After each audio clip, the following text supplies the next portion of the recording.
I'm Charlie Melcher, founder and director of the Future of Storytelling, and I'm delighted to welcome you back to the FoST podcast.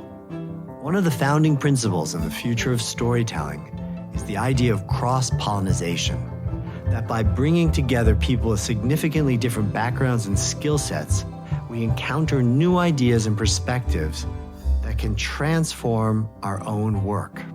Today, I'd like to introduce you to a creator who, though his area of expertise may be a far cry from your own, forms an instructive example of how to meet the challenges of COVID-era storytelling head-on. Helder Guimarães is a world champion magician whose unique blend of masterful storytelling and mind-bending magic has led to sellout shows around the world. A multi-talented artist, he often writes, directs, and choreographs his own productions. Yet despite his formidable talents, one might assume that the pandemic would present a near insurmountable challenge to Helder, as a magician who specializes in close-up card magic and sleight of hand.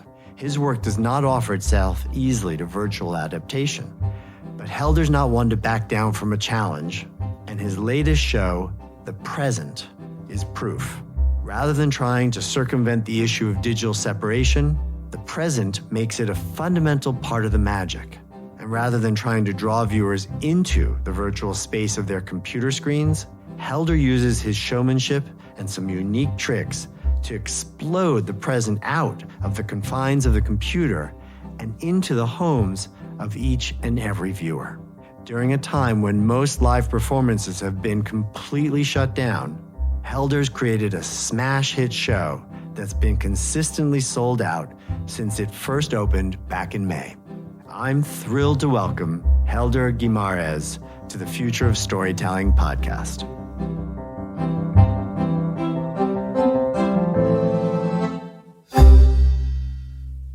Helder Guimarães, it is such a pleasure to have you on the Future of Storytelling podcast. Thank you for being here. Thanks for the invitation, Charlie. I've been a fan of yours since I first saw you perform at the TED conference years and years ago, and was so honored to have you come and perform at the Future of Storytelling. And one of the things that I've always been amazed by is that your prowess as a magician is only one part of the sort of tools of the arsenal that you employ. You tell amazing stories. It's really about taking your audience on a journey. First, why is it that you got into magic, and where did that start for you? So I started with magic because my father did magic as a hobby. That's how it all began. And when I was a little kid, my kindergarten had this Christmas party. The kindergarten knew my father and knew that he did magic. So he kind of challenged him, do you want to do something for Helder's class, like something very simple for them? And he said, do you want to do something? And I said, yes. And so that was all started like a little thing I was going to do. I had this box, very simple trick. It was empty. I closed the box. I said the magic words. I opened the box and it was filled with candies.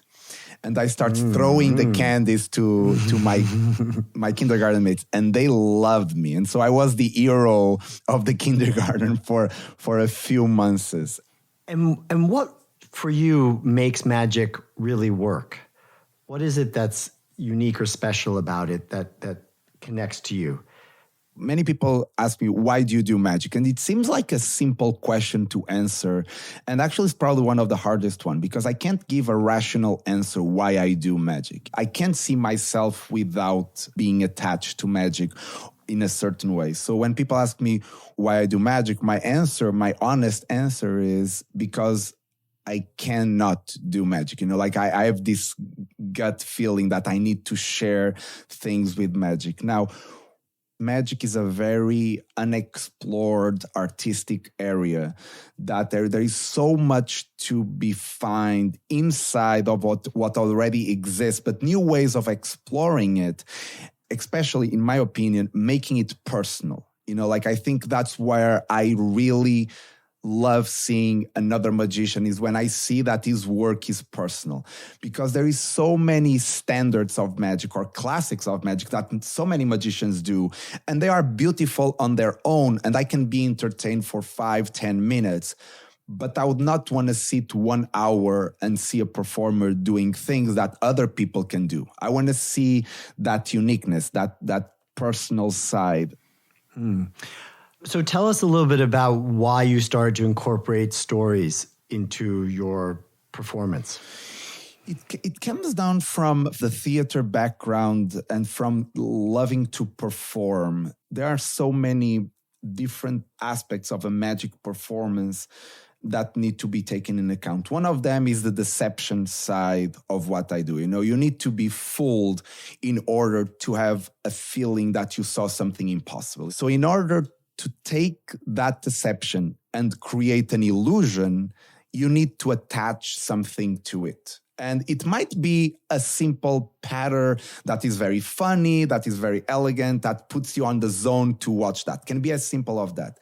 But that's where I started to ask questions to myself, like as I was growing and I was creating more and more things, I was like, what can be done in these moments that take this to a new level? And of course, I started reading a lot, researching a lot of what other people have been doing before me with those areas as well. So now let me ask you about the relationship with the audience, right? I mean, you're used to performing on a stage. You can hear people. Sometimes you're maybe pulling somebody up from the audience. Like, how do you think about that audience when you're designing your performances?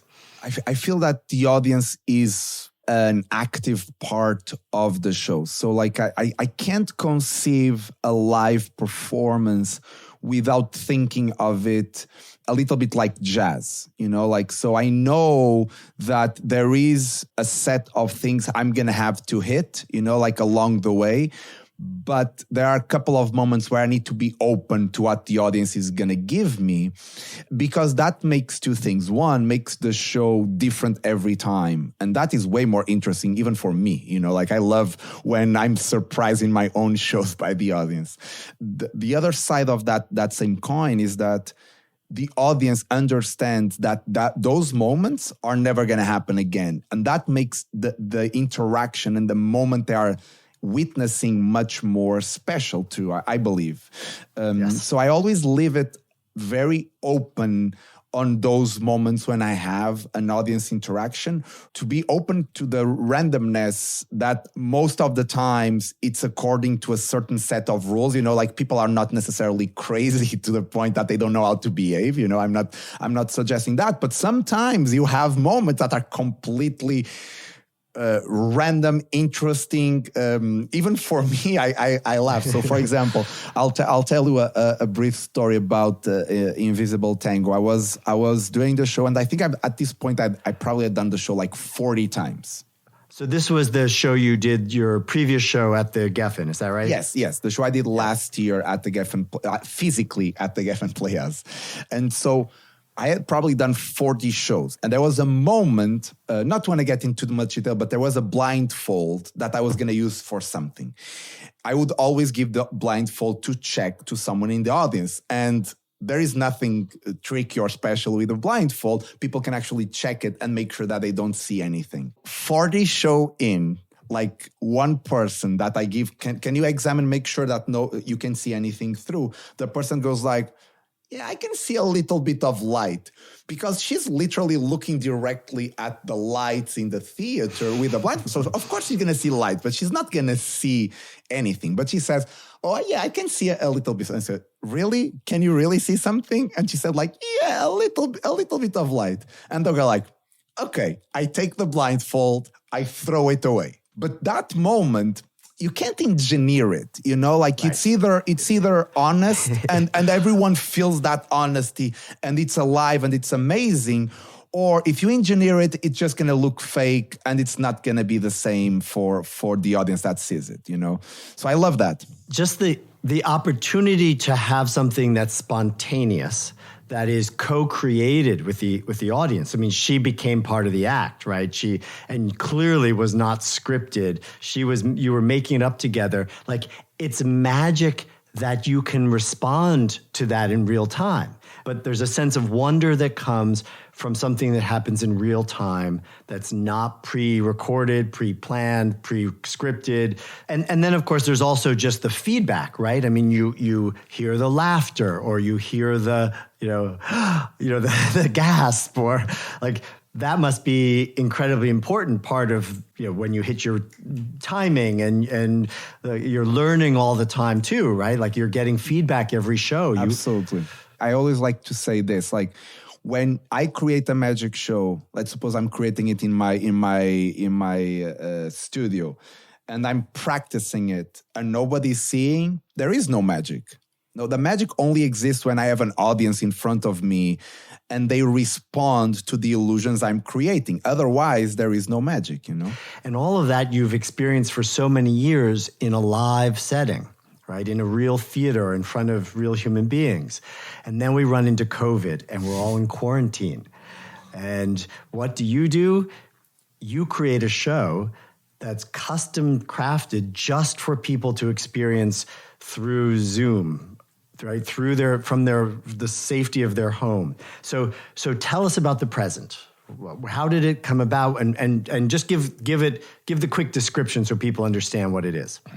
The present is a show that has the elements I always use in my performance, which is storytelling and magic. But due to the situation that we are in, everyone can watch from their own home in Zoom. So when you buy the ticket to see the show, you are asked to give an address where you're going to be seeing the show. Because prior to the show, and it depends where you live, but I would say like more or less a week before the show or 5 days before the show, you receive a box in your house that you're told not to open. And you should not open. If you are listening to this and you're going to watch the show at some point in the future, do not open that box till the time of the show. But in the day of the show, you have the link, you show your unopened box, that's your ticket to go into the show, and you watch this show. And the show, magic is going to happen in my own hands as a magician, but you are making decisions for that magic to happen in my own hands. A big part of the experience is that you have objects that you're going to follow the show with. Most people don't expect how far these things can go in terms of magic, and I'm really proud about these things I've created, but also because there is a sense of isolation at this moment. And all of a sudden you are in this Zoom call with many other people and you see them doing the things to themselves and the magic happening on other people's houses, and I don't want to get in specifics, but all of that creates a sense of community in that show, which was our biggest goal with this experience is, yes, we are isolated, but there is a sense of community when you see this show, and that's very important. Well, I should say that we bought out one of your shows, Future of Storytelling did last week, and we had 25 people come to it. First of all, it was delightful to see how many people wanted to come. We had more people want to come than we had spots. And then when people showed up, it wasn't just that person. It was that person with their family. So, we had 25 spots, but there were probably 100 people watching your performance all at the same time. And I want to just start by saying that right away felt so much more intimate. Everyone in gallery view, we could see everybody's living room or home, wherever they were, and we saw their loved ones gathered around with them. And their pets. And and sometimes their friends came over for the show too, and so immediately it felt more like all of us in the den together, all of us gathered together. But you tell a story that's based in the idea of quarantine, which experience from your own life. So it's a personal story, and you do magic that we get to, as you say, participate in, but then you have us do magic. And the idea that somehow your skills as a magician can transcend that screen and come into our own homes and, create a sense of awe and wonder in our hands or on our own tables was was one, spectacular. Two, it was so unexpected to be isolated and yet feel like you were there, as if literally, you were having us pick a card, or, the same way you would do it if you were literally like 2 feet away from each other. What I really felt was like the screen disappeared. And all of us were now in this experience of awe and wonder together. Ultimately, I think that's what so many of us are trying or hoping for as creators who are now limited to a new kind of canvas.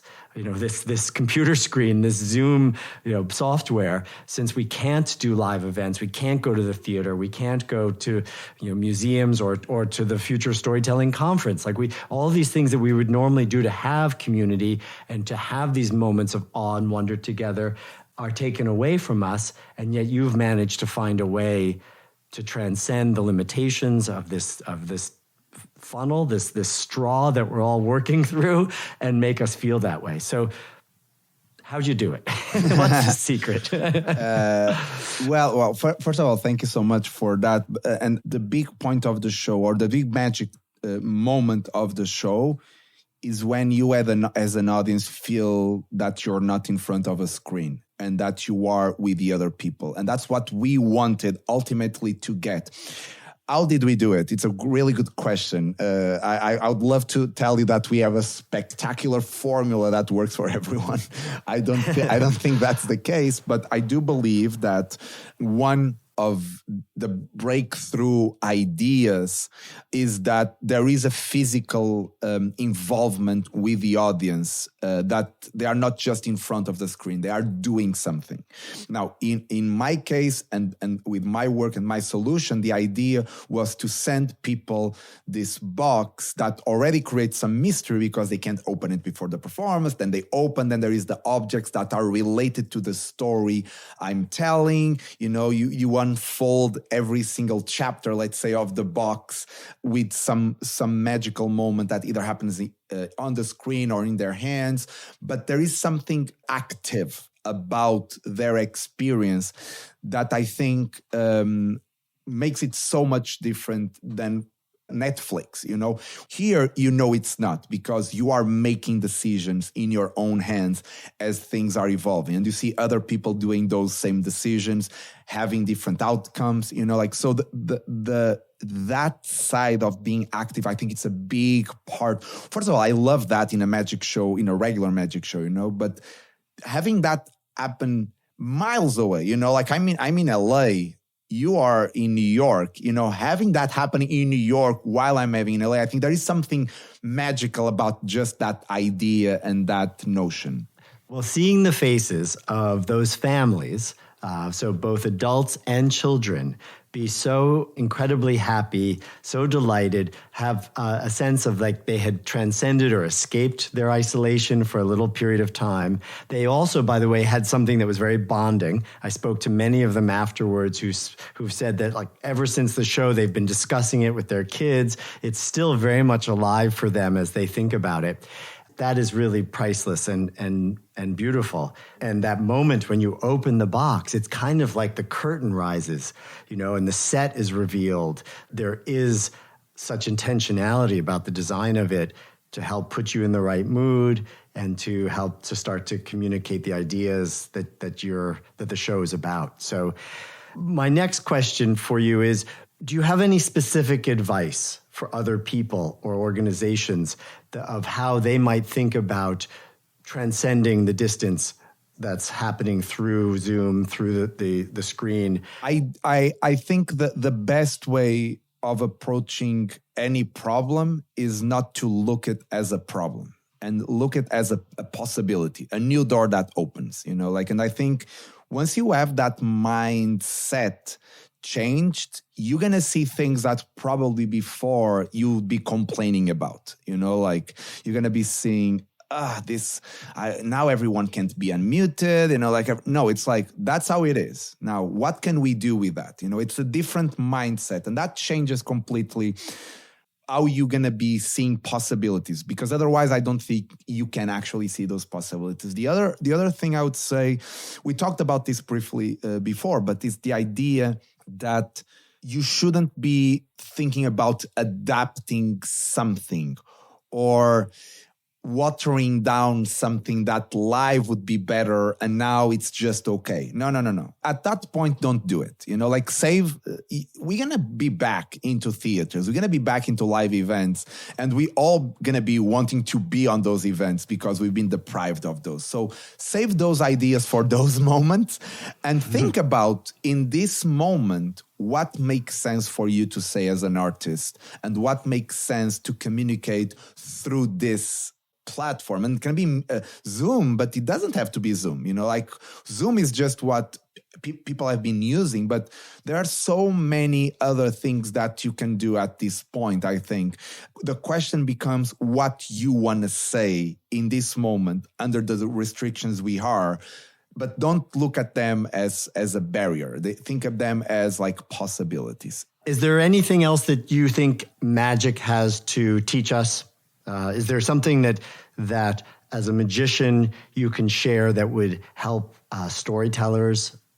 I will tell you a couple of things that I think magic has, which is understanding that, one, you'll never understand everything about the world. Like if you know that, if you have that feeling that you'll never understand everything, but if you can enjoy that moment of awe and translate that moment of awe for any other areas in your life, you're going to have a much more nicer life and much more positive life. And if there is something I think magic constantly reminds us is that, one, we need to be humble because there are always things we'll never understand. And we should always have a little bit of mystery in our lives to keep it interesting. I couldn't agree more. I think a lot of great art does that. It gives you that sense of belonging to something bigger and unexplicable and mysterious. Even though in a way it makes you feel very small, it also enables you to feel universal, to feel somehow part of the greater mystery of the world or the universe. And we need more magicians, clearly. But you're right. I think we need more wonder, and that wonder can be done through magic. But I think it can definitely be explored by other areas and other artistic areas. And as long as artists keep that wonder alive, as a society, I think we'll be okay. I so agree, and I thank you so much, Helder. This has been a really beautiful conversation, and very honored to have you be part of the Future of Storytelling family. So thank you. Well, thank you so much, and thanks so much for the invitation. I don't even remember what year it was, like 2015 or something like that. I had a great time. Like I always tell that was one of the events that I went to, that it opened so many other doors in terms of how I see the world. I think we need more events like that in the world, because I think it's really an important thing for us to have, keep challenging what we do by seeing what other people are challenging their own areas. It's so refreshing. I really love it. Again, thank you so much. And I can't wait to see you again soon and to be at your next performance. Can't wait to see what you come up with next. Virtually or physical, we'll see. I hope that you found this conversation with Helder as enlightening as I did. If you'd like to learn more about Helder and his work, or purchase tickets to the Presence Grand Finale on October 17th, you can do so by visiting the link in this episode's description. Thank you to our talented production partner, Charts and Leisure, and a special thanks to you, our listener. If you enjoyed this episode, please be sure to subscribe to the podcast, give us a review, and share it with a friend. We'll see you in a couple of weeks for another deep dive into the world of storytelling. Until then, stay safe, be strong, and story on.